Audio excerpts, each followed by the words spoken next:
Olá, eu sou Iago Witsak e junto dos colegas Renan Diuis e Vitória Cerbaro, nós iremos discutir sobre a questão da mensuração da desigualdade. O trabalho foi feito com base no artigo Why is Inequality so Unequal Across the World, de 2019, do pesquisador chileno José Gabriel Palma. Primeiramente, vale fornecer um pano de fundo sobre essa discussão toda. Gabriel Palma é um professor emérito e pesquisador pela Universidade de Cambridge. Quando na ativa, ele ministrava aulas de econometria, o que explica o forte caráter estatístico dos seus trabalhos, com seu foco de pesquisa sendo quase que exclusivamente economia do desenvolvimento latino-americano, ocasionalmente da Ásia. Com particular atenção aos efeitos da liberalização, no mínimo descontrolada, da segunda metade do século XX e começo do XXI, e também os efeitos do globalismo financeiro que rege a atual ordem internacional. Ordem essa que Palma critica abertamente, o que, somado ao seu uso de análise política e histórica junto às análises econométricas, deixa bastante claro de que se trata de um pesquisador heterodoxo. Partindo para a questão principal agora. Existe um problema fundamental na mensuração da desigualdade, gerado, podemos falar de forma bastante superficial, pelas diferentes estruturas políticas entre os países e também, mais relevante para a nossa discussão, os conflitos entre as classes pela apropriação das fatias da renda nacional. Ambos esses fatores sendo influenciados por eventos históricos e políticos daquele país e também, vale frisar, pela consciência da população sobre esses mesmos fatores. Geralmente a resposta que era dada para esse problema da mensuração da desigualdade seria simplesmente utilizar o índice de Gini. Porém, o mesmo anda sendo cada vez mais questionado ultimamente devido a problemas fundamentais que ele possui que acabam reduzindo a sua eficiência para uma análise correta, ou melhor, menos incorreta, dos reais níveis de desigualdade naquele país. Porque, como Palma observou em pesquisas anteriores, é possível separar as diferentes classes sociais de um país em padrões de apropriação diferentes, mas relativamente estáveis entre si. E que, ao simplesmente gerar uma média populacional da população como um todo, como o Gini faz, essas diferenças acabam sendo escondidas, mesmo que acidentalmente, o que acaba por enfraquecer uma análise mais acurada sobre os reais níveis de desigualdade. Pois bem, como resolver essa questão? Se tirar uma média geral é o problema e que gera essa distorção, então que separemos a população. E foi o que Cobham e Sumner fizeram, propondo, com base nos trabalhos de Palma, o criativamente nomeado Índice de Palma, que propõe o seguinte: é possível separar a população em duas metades. A classe média e a classe média alta, em geral, se apropriam de mais ou menos metade da renda nacional, com a outra metade sendo disputada, salvo exceções, pelos 10% mais ricos e os 40% mais pobres da população de um país. Com a análise desses diferentes padrões de apropriação, sendo possível obter uma fotografia um pouco menos turva sobre a realidade da desigualdade naquele país, com os resultados dessa pesquisa sendo discutidos em seguida.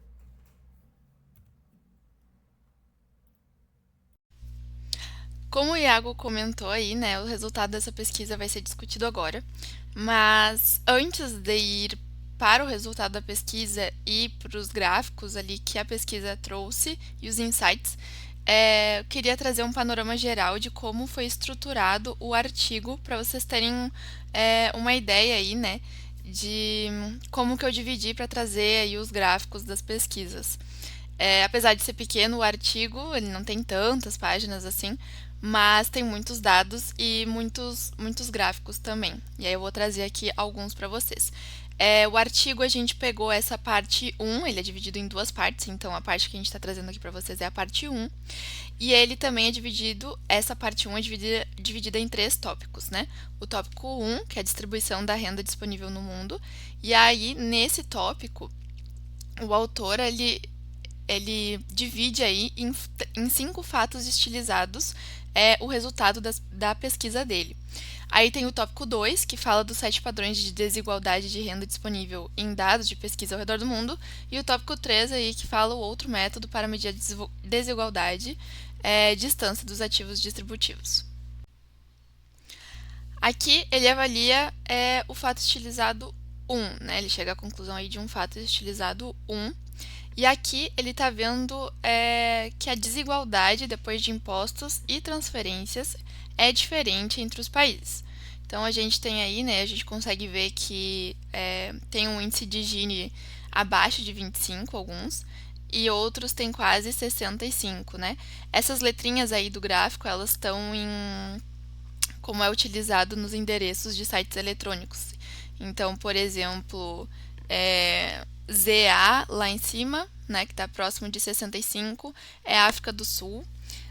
BR ali mais para baixo do ZA, ali em torno de 52, 53, é Brasil, né?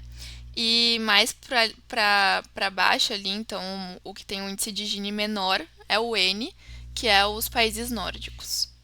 A questão que ele levanta ali, né, do fato estilizado 1, é se essa diversidade que tem, ela vem de interações determinísticas, de causa e efeito, ou então, se essa diversidade ela vem de diferentes interações entre acordos políticos e também falhas de mercado. É essa a bola que ele levanta aí nesse fato estilizado 1. Então, o fato estilizado 2, aí, ele alega que a desigualdade é particularmente dispar entre países de renda média, com alguma diversidade crescente também nos países de alta renda. Então, ali no gráfico a gente consegue ver por aglomerações, né, que na renda média, aqui é até a Eslovênia, que é o Gini de 25, e a África do Sul, que é o Gini de 63, tem uma diversidade aí de distribuição, e a distribuição é vertical. Também tem os países de alta renda, né, que tem Hong Kong e Islândia, Hong Kong com 52, Islândia e 26. E também tem os países de baixa renda, que já dá para ver uma diferença aí no gráfico, que são os países que estão com a elipse ali, mais em 45 graus, mais para a esquerda do gráfico, e mostra também essa disparidade ali, que tem uma distribuição diferente, então conforme o PIB per capita vai aumentando desses países, que são os países de baixa renda, a distribuição ela fica diferente, o índice de Gini ele vai aumentando. Então, conforme o PIB cresce, o índice de Gini vai aumentando, conforme o gráfico aqui, que traz o nosso fato estilizado 2. Então, chegando no fato estilizado 3, ele traz uma visão aí de pegar a amostra, pegar os países, né, a população dos países, e dividir essa população por 2. Então, ele traz assim, ó, o amplo espectro de diversidade distributiva entre países muda drasticamente quando a população de cada país é dividida em metades. E aí ele faz essa divisão de população pela média e alta, e aí ele dá os decis 5 e 9, e também entre o topo e a base, que é outro grupo. E ele dá os decis 10 e 1 a 4. Isso vai ser importante para vocês entenderem aí os próximos fatos estilizados e os próximos dados, porque eles não vão mais ser ditos entre média e alta, e sim destacados como D e algum número do lado. Então, ele destacou um dos grupos como média e alta, e aí deu os decis 5 e 10, e eles vão ser dados ali como D5 até D9. E também o outro grupo, que é topo e base, vai ser classificado ali com os decis 10 para o topo e decis 1 a 4 para a base. Então, o topo, que é o decil 10, vai ser identificado por D10, e a base, que é os decis de 1 a 4, vão ser identificados aí por D1 até D4. Um, ele destaca aí, né, nesse gráfico, que ele viu uma uniformidade um pouco maior do que o gráfico do índice de Gini, esses gráficos anteriores que a gente tinha ali. Ele destaca também que cada metade tem aproximadamente aí a metade da renda nacional, então metade da renda para um lado, metade da renda para um outro. E aí ele tenta fazer uma divisão, né, equitativa, que seja parecida aí para os dois lados. Ele diz que alguns países, né, então alguns países da América Latina e o sul da África aí são exceção nesse caso. E, de novo, essa parte aí é importante, esse fato estilizado 3, porque ele enfatiza bastante essa forma aí de separar pela metade a população para analisar.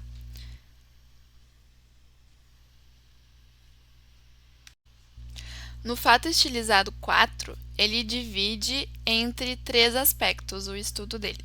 Então, no aspecto 1, ele traz esses dois gráficos aí, e os dois gráficos ele está comparando, né, as duas metades em que ele dividiu a população. No primeiro gráfico, a gente pode ver ali que a dispersão, né, a diferença, ela é menor.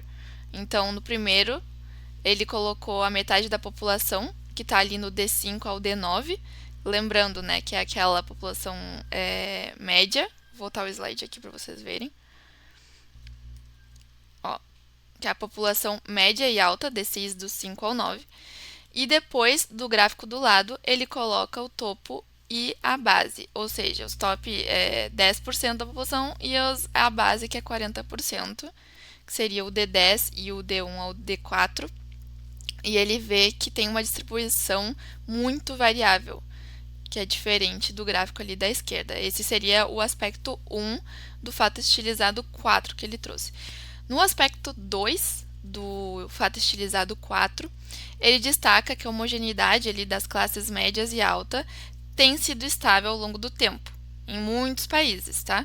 Ele até destaca ali a OCDE. E algumas mudanças políticas e econômicas que houveram aí ao longo dos anos, no D5 e no D9, né, que são aí as classes médias, geralmente consegue manter a metade da renda nacional. Então, os fatos aí que acontecem de discussões políticas, de partidos políticos que ganham, de estrutura política que muda, enfim, de estrutura econômica que muda, não afeta aí a distribuição dos D5 e do D9, eles conseguem manter a metade deles da renda nacional. E aí, no fato estilizado 4, aspecto 3, a gente tem finalmente aí a razão de Palma, né, que ele traz o gráfico da razão de Palma, para corroborar com a ideia que ele já vinha tentando trazer no artigo, que a desigualdade é principalmente a luta entre o D10 e o D4, e o D5 até o D9, que é a outra parte, a outra metade da população, se mantém relativamente estável ao longo dos períodos aí políticos e econômicos. Então a gente consegue ver isso sendo mostrado aqui no gráfico. Lembrando que ZA, gente, que está lá em cima, ZA com índice 7, é África do Sul, ZA, tá? Vem uma luta também de distribuição, não só entre os mais pobres, mas também entre as classes médias e alta. A gente consegue ver um pouco disso ali nos gráficos. Então, essa análise aí, né, ela ressalta a importância de ter políticas direcionadas que abordem, né, diretamente as distorções e a distribuição da renda para a gente conseguir reduzir essa desigualdade de maneira mais eficaz, né? Essa abordagem aí, esse fato estilizado 5 é muito importante, porque realmente é onde ele encontrou uma distorção muito maior e muito desigual. Mas depois de analisar aí, né, todos os fatos estilizados, os gráficos e os números, a gente analisa agora qual que é a influência disso tudo nas nossas vidas, né? O que a gente pode tirar de conclusão disso. Dito isso, é evidente que existem diversos níveis de desigualdade e não é tão simples avaliar dados de países que têm estruturas tão diferentes especialmente quando tem países que sofreram independência tardia ou que permanecem numa estrutura de dependência ou mesmo domínio econômico em relação a outros países. Fuga de capital, sonegação de impostos ou a permanência de estruturas de poder que acabam perpetuando essa dominação político-social. Então a gente vai olhar para todos esses dados, a gente vai olhar para essas situações e tentar trazer um pouco para o nosso dia a dia, né? Qual é que é a influência disso tudo na nossa vida? O mundo de hoje, ele é o mesmo de anos atrás? Como é que a gente pode avaliar a relação entre desigualdade e pobreza? Esses dados melhoraram, eles pioraram? Como é que a gente observa o avanço dos países e o avanço do mundo, do conjunto dos países, em relação a isso?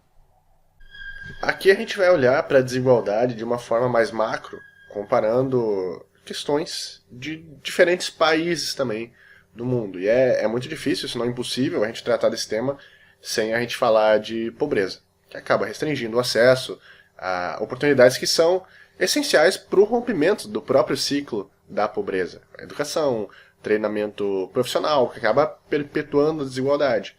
Quando a gente olha para os países no geral, a gente vê que altos níveis de desigualdade acabam também levando a maiores níveis de pobreza.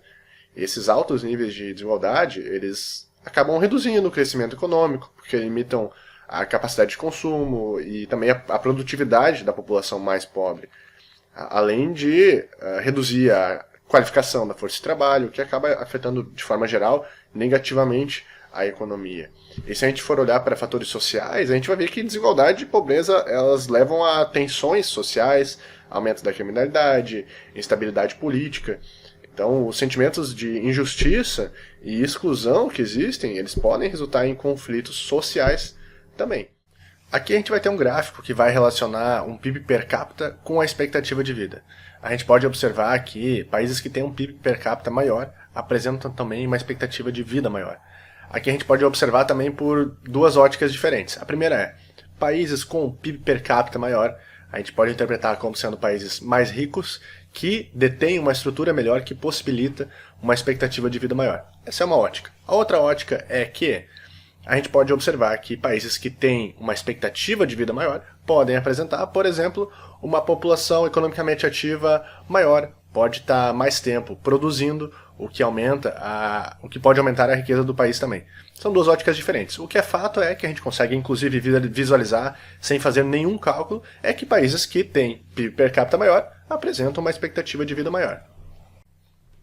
Podemos olhar também para o número de filhos por mulher e a taxa de sobrevivência até os 5 anos. Aqui, o autor do livro, ele separou em dois grupos, em desenvolvimento e países desenvolvidos. Ele inclusive traz uma crítica justamente pelo fato de a gente conseguir visualizar essas duas caixinhas, esses dois clusters que ele separou no gráfico. Porém, isso aqui é um gráfico de 1965 e traz uma ideia errada de ter essa separação numa classificação. Se a gente for trazer para dados mais atualizados, a gente vai ver que em 2017 essa divisão já não existe mais. A gente vê que o mundo inteiro está caminhando, primeiro, para um número menor de filhos e, felizmente, também para uma taxa de sobrevivência muito maior para crianças acima de 5 anos. Olhando internamente agora para o Brasil, para outro tipo de dado, a gente percebe que a parcela da renda total, que foi destinada para os 10% mais ricos no Brasil, acabou caindo em praticamente 20% de 1989 até 2015. Então é um caminho positivo que a gente vem percorrendo ao longo desse tempo também. Podemos observar também que a expectativa de vida média dobrou de 1800 até 2017, o que é um dado bem positivo. Grande parte desse avanço se dá pelos investimentos em saúde que a gente teve ao longo do mundo, de forma geral. Mas simplesmente um investimento em relação ao PIB maior em saúde não significa uma eficácia maior. A gente pode olhar para o caso dos Estados Unidos. Eles têm, é o país que tem o maior investimento, o maior custo em saúde em relação ao PIB do mundo todo, e ainda assim existem outros 39 países, dados ali de 2014, com expectativa de vida mais longas que os Estados Unidos. Isso se dá porque nos Estados Unidos a gente tem planos particulares, então a população que tem acesso a esses planos são populações mais ricas que acabam sobreutilizando esses planos e fazendo diversas consultas para manter a saúde em dia, enquanto que a população mais pobre, por não ter os recursos financeiros para acessar esses planos, acabam aguardando situações mais graves para assim fazer uma consulta e ter esse gasto em saúde. Então o que a gente vê é um gasto excessivo, entre aspas, na parte da saúde, enquanto que uma eficácia muito baixa, porque grande parte da população não tem acesso a esse serviço. Esses dados aqui, eles são todos de um livro chamado Factfulness, ele vai estar na bibliografia também, nas referências, que é um livro muito interessante, que ele traz diversos gráficos e dados do mundo todo, tirados do Banco Mundial, da ONU, de instituições globais que tratam da parte de saúde, da parte de estatística no geral. Então, achei interessante trazer aqui 16 coisas ruins que estão diminuindo ao longo do tempo, no mundo todo. Então a gente consegue ver que a escravidão, a gente consegue ver que derramamento de petróleo diminuiu, painéis solares estão custando mais barato, infecções por HIV também estão diminuindo, enfim, diversos casos dentro da saúde, do meio ambiente e questões sociais também que vêm melhorando ao longo do tempo. E assim como a gente tem 16 coisas ruins que estão diminuindo, a gente também tem coisas boas que estão aumentando. Direito de voto das mulheres, desenvolvimento em ciência, acesso à internet, à água, espécies que estão em extinção, mas estão sendo monitoradas. Então a gente pode olhar para o mundo todo e reconhecer que está ruim, mas que tem muita coisa que está melhorando também. Ok, e para situações que permanecem ruins, o que pode ser feito? Bom, não existe nenhuma receita de bolo que, se aplicada, vai resolver todos os problemas. Porque cada país vai ter as suas características. Mas a gente tem uma série de políticas que podem ser aplicadas para que a situação melhore. Políticas de distribuição de renda, auxílio externo a países e grupos populacionais mais pobres, tributação progressiva a fim de ter uma distribuição de renda interna melhor, programas governamentais de auxílio, desenvolvimento da indústria nacional, juntamente com uma independência política e econômica, planos de desenvolvimento de longo prazo, concessão de crédito, maiores investimentos em educação básica e saúde também se mostraram muito relevantes nessa caminhada para a redução da desigualdade e da pobreza. No geral, é uma busca por justiça social. Agradecemos pela atenção de todos e qualquer dúvida, fiquem bem à vontade para nos contatar.